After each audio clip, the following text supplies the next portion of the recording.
রমজান মাস এমনি সময় যে জিনিসটা আপনি দেবেন, যদি কোনো কাউকে 1 টাকা দান করেন, 1 টাকা এমনি দিনে, ওই টাকা যদি রমজান মাসে দান করেন, আমার আল্লাহ 1 টাকার পরিবর্তে 70 টাকা সওয়াব দেয়। জোরে বলেন, এই মাসের জন্য খাস। এই রমজান মাসে যদি একটা আপনি ভালো কাজ করেন, একটা ভালো কাজের ওসিলায় আমার আল্লাহ আপনার আমল নামাতে 70টা ভালো কাজের আমার আল্লাহ সওয়াব লিখবে। জোরে হবে না? কিতাবওয়ালা লিখছে আল্লাহ এটা বাড়াতে বাড়াতে বাড়াতে বাড়াতে, রহমতের দরিয়ায় চুবিয়ে চুবিয়ে বাড়াতে বাড়াতে এই 70টাকে 700 গুণে ঠেকিয়ে দেয়। জোরে হবে না? এখানে বলা আছে যদি কেউ রমজান মাসে উমরায় যান, রমজান যদি কেউ উমরায় যান, ওই উমরাটাকে আল্লাহ কবুল করে আল্লাহ পাক ফরজের মতন আল্লাহ ওর আমল নামাত আল্লাহ বাড়িয়ে দেয়। জোরে হবে না? থাক থাক থাক, বসেন মোল্লা, বসেন বসেন। এবছরে ফেতরা কত করে পড়েছে? হ্যাঁ, শুনতে পাইনি? 70, 75, 80, তাই তো। অত টাকা দিবার দরকার নেই। কাউকে জিজ্ঞাসা করেন কতদিন নিজেরা মূর্খ হয়ে থাকবেন? সারা জীবন কি মৌলানা হুজুর দেখায় জিজ্ঞেস করে যাবেন? জন্ম থেকে শুনে এসছি ফোনে হুজুর ফেতরা কত, আজকে দুজন জিজ্ঞেস করছে ফেতরা কত। অত জানার দরকার নেই। মাথায় রেখে দেবেন 1 কিলো 660 গ্রাম গমের দাম দিতে হবে। বাজারে জিজ্ঞাসা করবেন দাম কত, ওই অনুযায়ী 1 কিলো 600, কথা বলেন, 60 গ্রাম গমের দাম, পাশে ভাঙানির দাম দেবেন। যদি আপনি গরিব হন, যদি আল্লাহ আপনার অর্থ দেয়, খেজুরের দাম দেবেন। আর যদি অর্থ আল্লাহ দেয়, কিশমিশের দাম দেবেন। আর যদি বড়লোক হন, কাজু বাদামের দাম দেবেন। বাকিটা আপনার ভেতরে ব্যাপার। আপনি গরিব না বড়লোক, পয়সা আছে না নেই কে জানে? কথা বলেন, আল্লাহ জানে। আমি তো আস্তে আস্তে ঢুকলাম, দেখলাম সব তো 2 তলা 3 তলা বাড়ি মৌলানা, শুধু ওই একটা পাকা বাড়ি, ওইদিকে বাড়ি এদিকে বাড়ি, সব পাকা পাকা বাড়ি। এরা সব জাকাত দেয়? কথা বলেন না কেন? হ্যাঁ, এই বাড়িওয়ালা জাকাত দেয় আমি জানি না। ওই একটা দোকান করেছে, ওইদিকে বাড়ি ওইদিকে বাড়ি, ওই একটা বাড়ি হচ্ছে, এদিকে বাড়ি ওইদিকে বাড়ি, সব জাকাত দেয়? শুকর করে বলছে আমাকে আমার আল্লাহ পাক আজ পর্যন্ত প্রতিটা জাকাত আদায় করার তৌফিক দিয়েছে। আমি জাকাত দিই ইনশাআল্লাহ। মাদ্রাসা তো করছে মৌলানা, এখানেও আল্লাহ যদি দেওয়াই, বলো কিছু দেবো। 47, 4 51, 3 54, যদি একটা হয় 55টা মাদ্রাসায় টাকা কম বেশি দিই, সে যত টাকাই হোক। হযরত আবু বকর হুজুর বলেন যদি কেউ জাকাত না দেয়, আমি আবু বকর বলছি তাকে কতল করে দাও, কতল করে দাও। উমর ফারুক দাঁড়িয়ে বললেন হুজুর জাকাত না দিলে কতল করতে হবে? আবু বকর বললেন উমর আমি তোমার সঙ্গে এ বিষয়ে কিছু বলবো না। কিছুদিন পর হুজুর দুনিয়াতে বিদায় নিয়ে চলে গেলেন। উমর ফারুক বলল, প্রথম বছর রমজান মাস, উমর বলল আরে আবু বকর তো বলে গেছে জাকাত যে দেবে না তাকে কতল করে দাও। আর আমি ওমর বলছি জাকাত যে দেবে না, আমি ওমর তাকে নিজে হাতে কতল করব। জোরে হবে না? মুসলমান যদি পরিপূর্ণ জাকাত দিত, ইমানদার যদি পরিপূর্ণ জাকাত দিত, সমাজে একটাকেও গরিব থাকতো না। আমি একদম আপনাকে দায়িত্ব নিয়ে বলছি। আর বড় লোক ও পয়সা জাকাত দিবি জাহান্নামায় জানা, জানা জাহান্নামায় জানা, আল্লাহ জাহান্নামগুলো তো ভরতে হবে। এই কথা বলুন, এই যাও।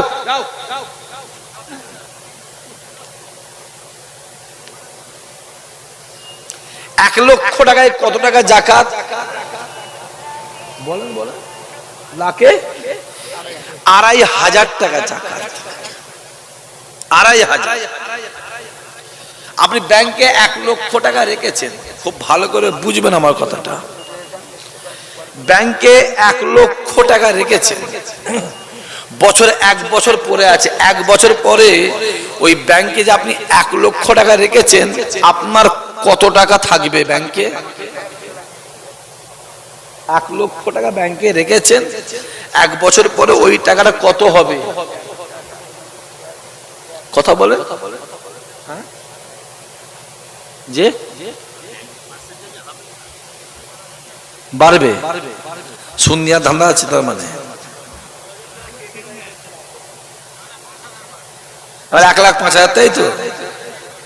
হ্যাঁ, মানে আপনার নেওয়ার ধান্দা আছে, দেখেছে 1 লাখ নেবার ধান্দা, ওই করে করে শেষ হয়ে গেল। ব্যাংকে আপনি 1 লক্ষ টাকা রেখেছেন, 1 লক্ষ রাখার পরে বছরের শেষে আপনার ব্যাংকে থাকবে 97,500 টাকা। ওই 2,500 টাকাটা অটোমেটিক গরিবদের ভাগে চলে যাবে, অটোমেটিক। আপনি দেন আর জোরে বলো নাই দেন, অটোমেটিক 2,500 টাকাটা গরিবদের হয়ে গেল। কেতাবওয়ালা লিখছে ওই 97,500 টাকা আপনার রইলো, 2,500 টাকাটা গরিবদের হলো। ওই টাকাটা যদি কেউ বিসমিল্লাহ বলে জেনে খায়, ওটা কাফের হয়ে যাবে। অত সহজ নয়। আমি এখানে যে করা বাপ ভাই চাচা বসে আছে, আমি প্রত্যেককে বলবো পরিপূর্ণ যাকাতটা দেওয়ার চেষ্টা করবেন।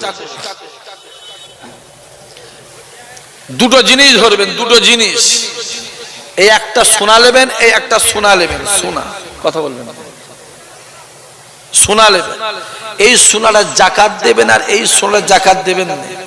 খোদাকে সাক্ষী রেখে বলেছি, তুমি মাইক ঘেঁটুনি করছি কেন, ঘাটাঘাটি করছো, যা আছে থাক। যেটা যাকাত দেন বছরের শেষে মাপবেন, ওটা কমে যাবে। আপনি মিলিয়ে নেবেন আমার কথা, এই শাহ সিদ্দিকী বলছি, বিনা এভিডেন্স ডকুমেন্টস আমি কথা বলি না। আর যেটা যাকাত দিয়েছেন, ওইটা যেমন মাল তেমন থাকবে। কেন, আমার আল্লাহর ওয়াদা আছে, আমি আল্লাহ বলছি, যদি কেউ যাকাত দেয় তার মালের হেফাজত স্বয়ং আমি আল্লাহ নিজে করে থাকি। জোরে বলেন। এখানে যে করা বাপ ভাই চাচা আছে, আমি প্রত্যেককে বলবো যাকাত দেবেন। বছরে যখন ইচ্ছা আপনি মাপ করে হিসাব করে দিতে পারেন। রমজান মাসে দিলে এর বরকত আলাদা। পশ্চিম বাংলায় যত মাদ্রাসা চলছে, চিচি করছে কেন?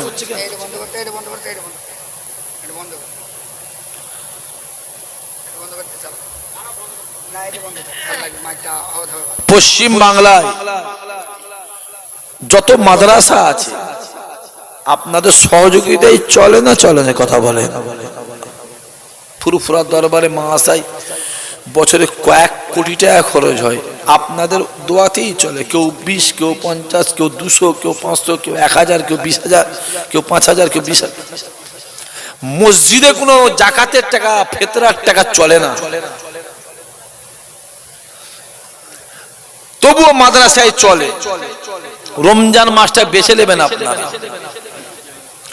আমার আল্লাহ বলে, বান্দা শুনে রেখে দে, আমি আল্লাহ জানিয়ে দিলাম বছরে 11 মাস, এই বছরে 12 মাসের ভিতরে আমার আল্লাহ পাক জানিয়ে দেয় 12 মাসের ভিতরে এই রমজান মাসটাকে আমি আল্লাহ পাক সব থেকে বরকতপূর্ণ মাস করেছি। কেননা এই রমজান মাসে যদি কেউ 1 টাকা দান করে, আমি আল্লাহ পাক রহমত দিয়ে বাড়িয়ে বাড়িয়ে বাড়িয়ে বাড়িয়ে আমি আল্লাহ ওটাকে 70 গুণ বাড়িয়ে দিয়ে থাকি।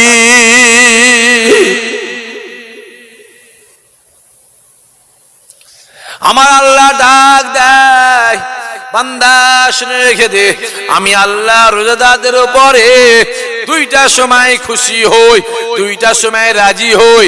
রোজাদার যখন সেহরি খায় আমি আল্লাহ ওই সময় রোজাদারের উপরে খুশি হই। আর আমি আল্লাহ বান্দা যখন রোজাদার যখন ইফতারি নিয়ে সামনে বসে থাকে, খিদের জ্বালায় বুক ফেটে যায়, পিপাসা জ্বালায় কলিজা ফেটে যায়, সামনে খাবার, সামনে পানি আছে, না না না না না, পানি থাকা সত্ত্বেও কলিজা ফেটে যায়, পানি পান করে না। খিদে পাওয়া সত্ত্বেও সামনে খাবার আছে, তোলার ক্ষমতা নেই। আমি আল্লাহ আমার হুকুমের দিকে তাকিয়ে আছে, আমি আল্লাহ আমার অর্ডারের দিকে তাকিয়ে আছে। বান্দা শুনে রেখে দে, আমি আল্লাহ জানিয়ে দিলাম ওই সময় আমি আল্লাহ পাক রোজাদারদের উপরে খুশি হই। আমি আল্লাহ জানিয়ে দিলাম ওই সময় রোজাদাররা যে দোয়া চায় আমি আল্লাহ রোজাদারদের দোয়া কবুল করে নি।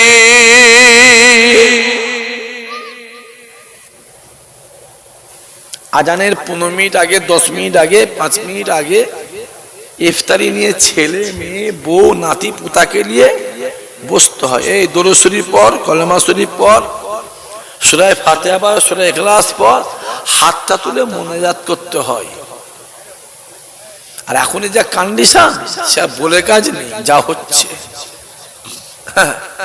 তারাবি পড়া হয়তো সব, কথা বলেন না কেন, হয়তো 8 রেকাত না 20 রেকাত, কথা বলেন না কেন। আমরা কিন্তু 8 কোম্পানি নয়, আমরা 20 কোম্পানি। হুজুর কাবা শরীফ 8 হয়, চুপ চুপ চুপ, কম বক্তা জানিস। করোনার আগে আমি নিজে হজে গেছি, উমরায় গেছি, আমি নিজে দেখে এসেছি, নিজে বলেছি, দেখেছি, পড়েছি। করোনার আগ পর্যন্ত 20 রেকাত হতো,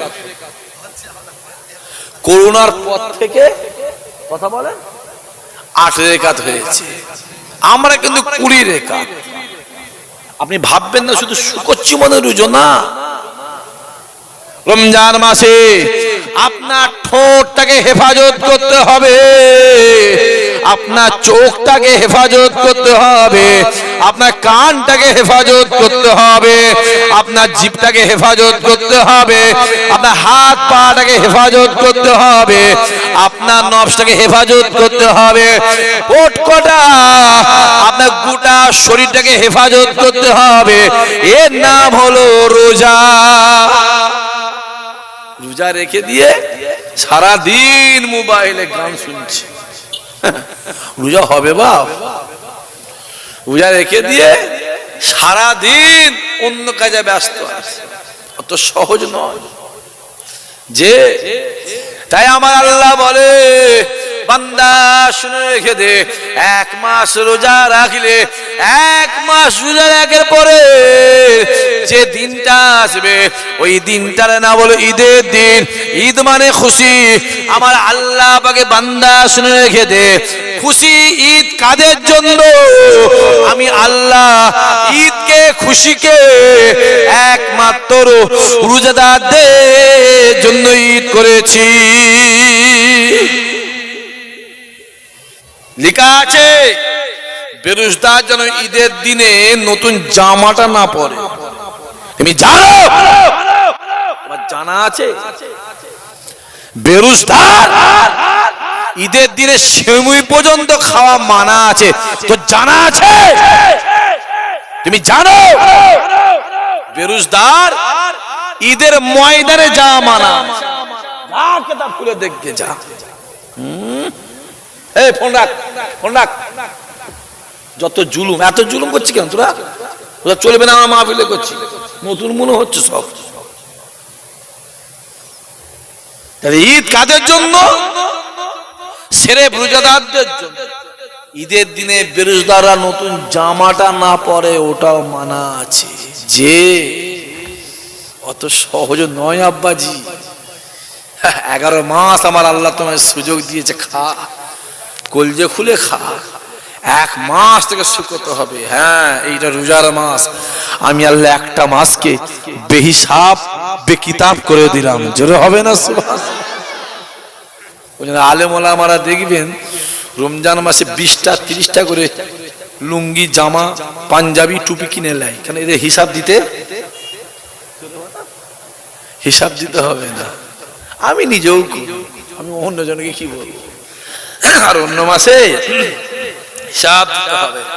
আমার আল্লাহ বলে বান্দা শুনে রেখে দে, আমি আল্লাহ জানিয়ে দিলাম কিয়ামতের ময়দানে মাসারে আমি আল্লাহ কাহার বান্দা দুনিয়ায় যাবে, আমি আল্লাহ রহমান, আমি আল্লাহ রহিম, আমি আল্লাহ খালেক মালিক, আমি আল্লাহ পাক কিয়ামতের ময়দানে কাহার ওই দিন আমি আল্লাহ কাউকে ছাড়বো না। আমি আল্লাহ জাররা জাররা পরিমাণ হিসাব নেব, আমি আল্লাহ কাতরা কাতরা পরিমাণ হিসাব নেব। বান্দা কিয়ামতের দিনেতে আমি আল্লাহ আমার রহমতের আশা কর, আমার রহমতের আশা কর। আমি আল্লাহ জানিয়ে দিলাম আমার রহমত ছাড়া কেউ জান্নাতে যেতে পারবে না। আমি আল্লাহ জানিয়ে দিলাম যার উপরে রহমত হবে আমি আল্লাহ তাকে জান্নাতি বানিয়ে দেব।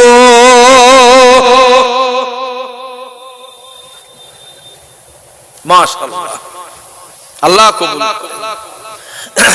সময়টাও শর্ট, সব আধ ঘন্টা 1 ঘন্টার কাজ হয়ে গেল 17। একবার আসেন তো ছোট্ট করে সালাম পড়ে নি, ইয়া নবী